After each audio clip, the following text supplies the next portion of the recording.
Sisakan penuh kenikmatan dalam dekapan dosa hanya semalam.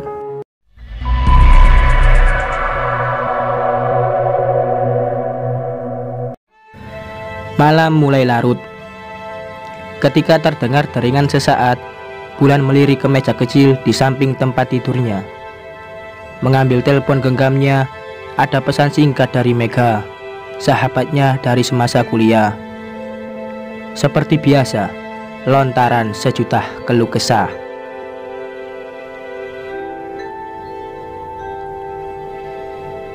Dihelanya nafas panjang.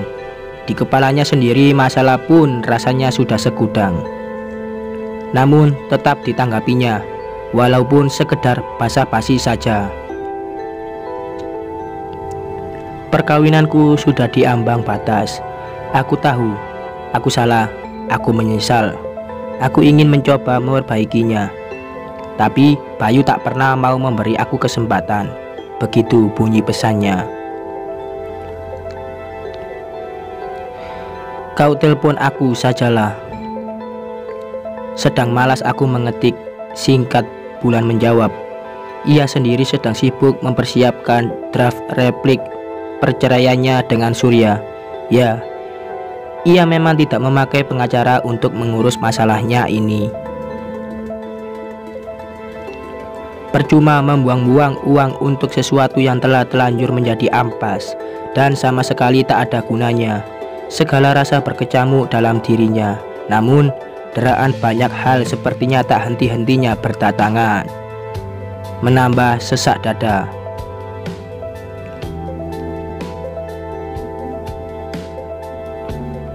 Termasuk urusan sahabatnya ini, yang sepertinya hidupnya hanya diisi dengan mengeluh saja, dan ia yang selalu menjadi penampungannya. Seakan-akan tidak ada satu kesenangan pun yang pernah diberikan Tuhan untuknya. Dan dunia ini hanya penuh dengan problemanya saja.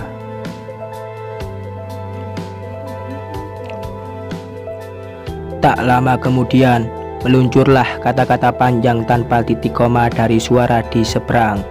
Suara Mega. Bulan hanya bisa menyimak sepintas, mengambil intinya. Kepalanya sudah terlalu penuh untuk menyimpan berbagai masalah. Jangankan untuk orang lain, untuk dirinya sendiri saja, sebagian keluh kesah, kepahitan hidupnya sudah dibuangnya ke tong sampah. Tak ingin diingat lagi atau diucap.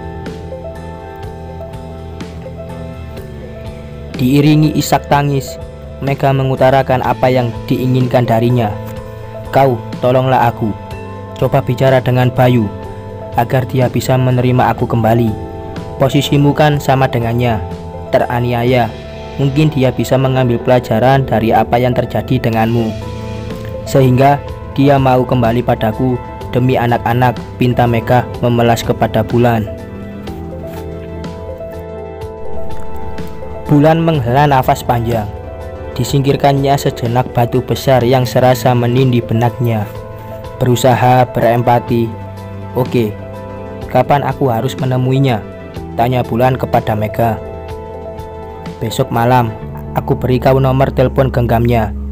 Tolong hubungi dia secepatnya. Aku percayakan urusan ini padamu. Pasrah suara Mega terdengar. Sore itu di sudut sebuah kafe bernuansa Itali. Bulan menunggu Bayu, menyeruput segelas cappuccino dingin sambil matanya sesekali menyapu ke luar jendela. 4 potong shrimp bruschetta yang tadi dipesannya pun sudah ludes disantap. Namun tak juga dilihatnya sosok yang dinantinya. Mulai kesal, bukan? Untunglah beberapa menit kemudian pesan singkat dari Bayu masuk. Sudah dekat, maaf, tadi keluar kantor agak terlambat, begitu katanya. Selang seperempat jam setelah itu, mereka pun telah duduk berhadapan. Bayu memesan minuman yang sama dengan yang dipilih Bulan. Kamu gak pesen makanan? Tawar Bulan. Bayu menggeleng, masih agak kenyang. Tadi makan siang agak terlambat, jawabnya. sambil meletakkan ranselnya di atas meja. Matanya setelah itu justru sibuk mengamati perempuan di depannya dari atas ke bawah. Sambil tersenyum nakal. "Lain kau sekarang," katanya. Terkekeh Bulan mendengarnya. "Kenapa? Terlihat lebih kurus dan lebih cantik," jawabnya yang diikuti dengan derai tawa kencang. Bayu pun ikut terbahak. Awal yang baik memulai pembicaraan, pikir Bulan. Suasana yang tadinya dikira akan kaku karena sudah sekian lama ia tidak bertemu dengan suami sahabat karibnya ini, ternyata tak terjadi. Sudah 3 tahun lebih kalau tak salah, sejak Mega membawa Bayu ke rumahnya, mengantarkan undangan perkawinan mereka kala itu. Wajar jika Bulan sempat khawatir apa yang diamanatkan padanya akhirnya gagal. Akan lancar sepertinya misiku, ujar Bulan dalam hati. Namun perkiraannya salah. Susah betul meyakinkan laki-laki itu untuk menerima istrinya kembali. Dianggapnya semua tingkah dan penyesalan yang diperlihatkan istrinya itu hanya kepalsuan sesaat, yang akan kembali lagi kala perempuan yang sudah memberinya 1 anak itu kelelahan memakai topengnya.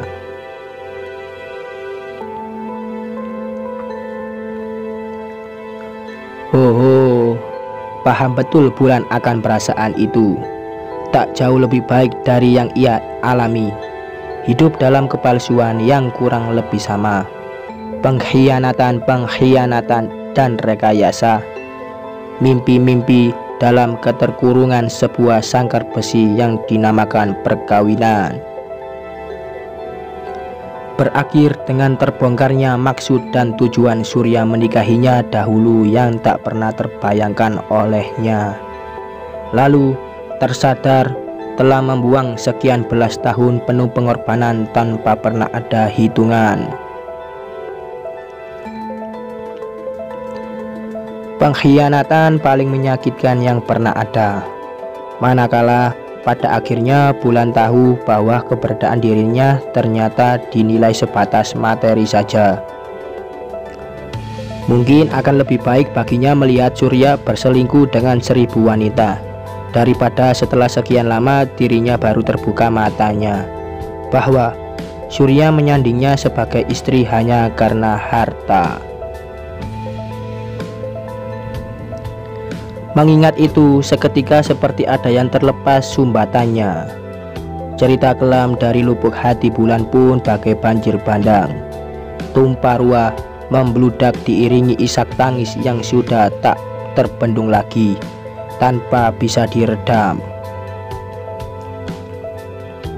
Terlalu lama semua kepahitan itu ia simpan sendirian, tanpa pernah ia bagi barang sedikit kepada siapapun, walau hanya untuk sekedar meringankan pikiran.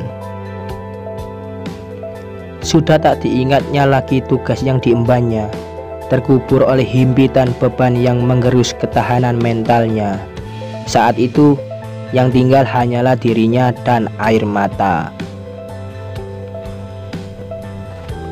Melihat pemandangan nelangsa di depan matanya, tangan kasar lelaki itu pun spontan menggenggam tangan Bulan yang sedikit gemetar, menahan emosi. "Sudahlah, sabar saja," kata Bayu mencoba menghibur. Memang apalagi yang bisa Bulan lakukan selain itu? Menangis hanyalah pelampiasan sesaat untuk membuang beban, menjadikan butiran-butiran air mata itu sebagai tiang-tiang pembangun kekuatan dirinya untuk bangkit dari keterpurukan, bukan untuk memperlihatkan kelemahan. Terdiam keduanya setelah itu dalam hening, sibuk dengan pikirannya sendiri-sendiri. Lalu mata mereka pun saling beradu, satu sama lain mengerti apa yang dia mau, walau tanpa suara, hanya bahasa tubuh mereka yang saling bicara. Yuk ajak Bayu.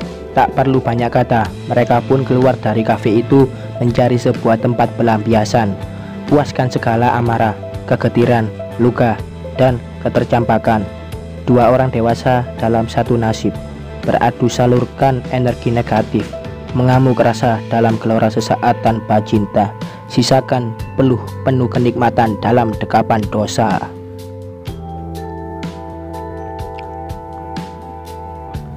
Maafkan aku teman, ucap Bulan lirih dalam ketelanjangan yang masih menyisahkan rengkuhan hangat Bayu di tubuhnya.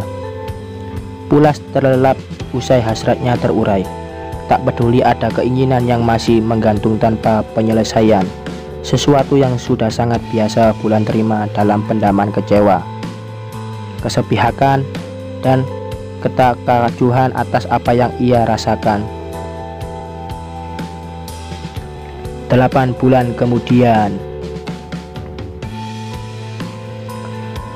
Bulan lelah terjebak dalam kebohongan.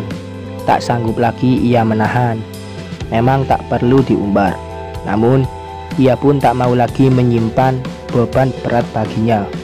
Walau disadarinya bahwa yang tahu hanya ia, Bayu, dan Tuhan. Memang belasan tahun yang lalu Mega pernah melakukan hal yang sama pada dirinya. Diam-diam di belakangnya menjalin hubungan dengan Guntur, lelaki yang dulu ia harapkan bisa menjadi pelabuhan terakhirnya. Namun demi Tuhan, apa yang ia lakukan dengan Bara sama sekali bukan sebagai pembalasan, tapi karena tergelincirnya Bulan dalam kebodohan akan pemuasan nafsu sesaat yang pada ujungnya sangat ia sesalkan. Dikirimnya sebuah pesan berisi pengakuan kepada Mega. Sudah siap diterimanya makian dan hujatan dengan lapang dada, menerima getah dari nangka yang sama sekali tak semanis, namun terlanjur rakus dimakannya hingga habis tak bersisa. Benar saja, balasan pesan itu diterimanya hanya dalam hitungan detik, dengan huruf-huruf kapital, singkat namun padat makna, dasar pelacur, pengkhianat. Itu yang terpampang di layar telepon genggamnya dari Mega. Bulan hanya tersenyum, sadar gelar itu memang pantas untuknya. Ya, ia adalah pengkhianat dengan nurani mati, berdarah dingin, pelacur jahanam, walau tanpa pernah ada bayaran. Sekian.